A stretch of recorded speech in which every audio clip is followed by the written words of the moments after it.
Et la deuxième méthode que je te propose pour dériver cette fonction f, ça va être d'utiliser la dérivée d'une fonction composée. Alors peut-être que tu n'as pas vu la formule générale pour dériver une fonction qu'on appelle composée. Je vais te la rappeler très rapidement. Et d'abord, je vais te rappeler ce que c'est qu'une fonction composée, mais très rapidement. Alors, une fonction composée, c'est quelque chose qui est sous la forme u de v de x.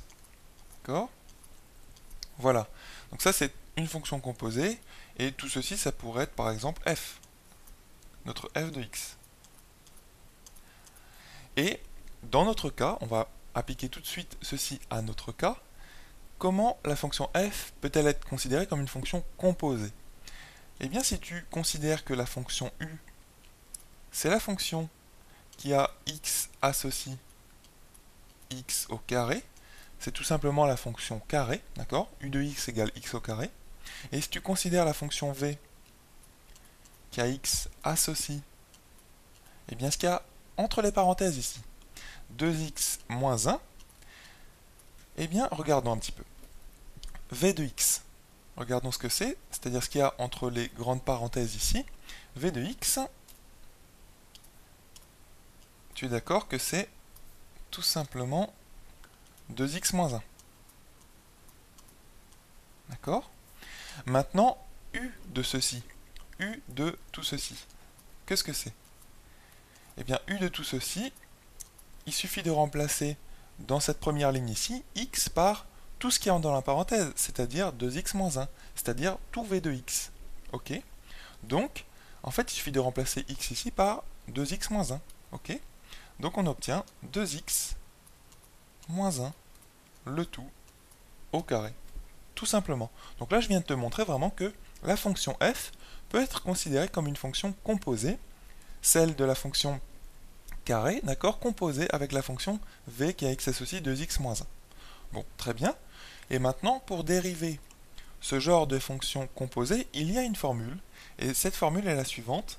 Eh bien, c'est f' de x, donc la dérivée de notre fonction f composée, donc de la fonction u et de la fonction v, c'est égal à u' de v de x, d'accord, fois v' de x. Ok?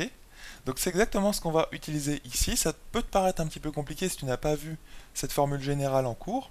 En fait, tu l'as vu sûrement dans des cas particuliers. Et donc, ce que je te propose de faire, eh bien, c'est d'appliquer immédiatement cette formule ensemble sur la fonction f. D'accord? Donc on va l'appliquer tout de suite, et ensuite je vais te montrer, peut-être de façon plus intuitive, comment on va dériver f, toujours avec cette idée de composé de fonctions. Alors, si on applique cette formule immédiatement, eh bien déjà, écrivons les fonctions u' de x et v' de x, puisque tu vois qu'elles interviennent dans ce calcul. Donc u' de x, c'est tout simplement, vu que v de x c'est x au carré, u' de x c'est 2x. D'accord? C'est la dérivée de la fonction carré. Et maintenant, v' de x, toi je préfère les écrire au préalable avant d'exprimer ceci. D'accord? C'est vraiment quelque chose que je te recommande de faire d'une façon générale. Hein. Si tu as une formule avec plein de termes compliqués, écris d'abord chaque terme compliqué séparément, avant. D'accord? Donc v' de x, c'est égal à, eh bien si tu dérives cette fonction, c'est tout simplement 2. Ok? Donc 2.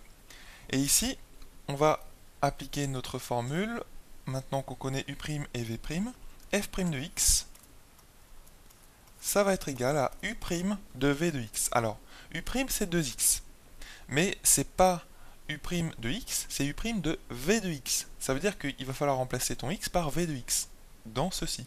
D'accord? Donc u' de v de x, ça va être 2v de x. Et 2v de x, eh bien, v de x c'est ça, 2x moins 1.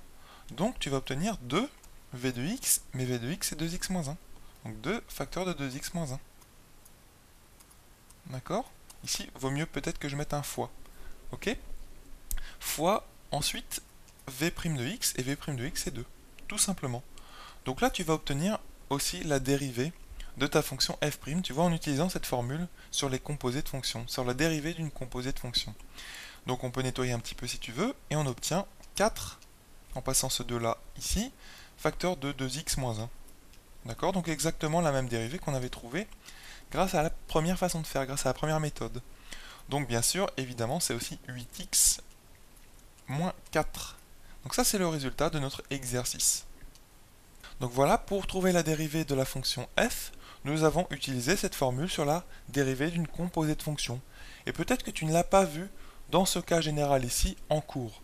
Alors, ce que je te propose de faire, c'est de te montrer de façon un petit peu plus intuitive comment directement utiliser cette dérivée de composée de fonction en regardant cette fonction f. Ok? Donc je vais te montrer ça tout de suite. En effet, regarde un petit peu ce que c'est que la fonction f. La fonction f, ou en tout cas plutôt f de x, donc l'image de x par la fonction f, c'est égal à 2x moins 1 au carré. Bref, tu vois que c'est une fonction qui est un carré. C'est le carré de quelque chose.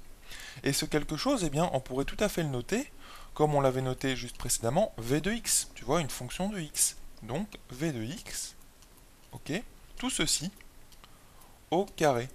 Et donc, tu vois que, mis sous cette forme, eh bien, f de x est un simple carré. Tu vois, c'est v de x, le tout au carré. Et un carré, c'est quelque chose que tu sais très bien dériver, puisque, par exemple, la fonction qui a x associe x au carré, bref, la fonction, on va dire x au carré, plus rapidement dit, eh bien, si tu la dérives, tu obtiens 2x. Tu es d'accord? Donc là, a priori, si je dérive f tout de suite, donc en obtenant f' de x, tu vas obtenir 2, d'accord, v de x. Voilà. Alors là, tu te dis, peut-être que c'est fini. Mais en fait, tu fais une erreur quand tu écris seulement ça, puisqu'il faut écrire à la suite fois la dérivée de ce qu'il y a entre les crochets ici, donc la dérivée de v, à savoir v' de x. Il faut absolument écrire ceci, tu vois? Mais écrire la fonction f comme un simple carré d'une fonction, en l'occurrence la fonction v, c'est quand même plus simple que de considérer, comme à l'instant, comme précédemment, la fonction f comme la composée de u et de v dans le cas général, tu vois, avec la formule en noir que je t'ai écrite, f de x égale u de v de x. Et sachant que f' de x, c'est u' de v de x fois v' de x. Ça peut te paraître vraiment abstrait. Donc j'ai vraiment voulu te montrer que la fonction f, c'est tout simplement le carré de quelque chose. Et ce que j'ai marqué entre crochets, c'est vraiment ce quelque chose. C'est le v de x. Ok? Et dériver un carré, tu sais que c'est très simple. C'est tout simplement 2x. Dérivé de x au carré, c'est 2x. Et ici, on remplace x par v de x. D'accord? Mais il faut quand même pas oublier ce terme à la fin, v' de x. Il faut pas oublier de multiplier ton 2 grand x, si tu veux, si on note grand x, ton v de x, par v' de x. Comme ceci, tu obtiens la formule totale de ta dérivée. Ok? Tu ne peux pas seulement noter 2v de x. Ce serait une erreur de dire seulement ça. Ok? Donc maintenant, on va exprimer ce que c'est que v de x et v' de x. En fait, c'est la même fonction que ce que j'avais introduit précédemment. V de x, c'est tout simplement 2x moins 1, c'est ce qu'il y a entre les parenthèses dans f de x. Donc, nous allons obtenir f' de x, exactement de la même façon que précédemment, hein, est égal à 2. Et bien, v de x, c'est tout simplement 2x moins 1, donc 2 facteurs de 2x moins 1. Voilà, facteur de v' de x. Et la dérivée de cette fonction, entre parenthèses ici 2x moins 1, c'est tout simplement 2.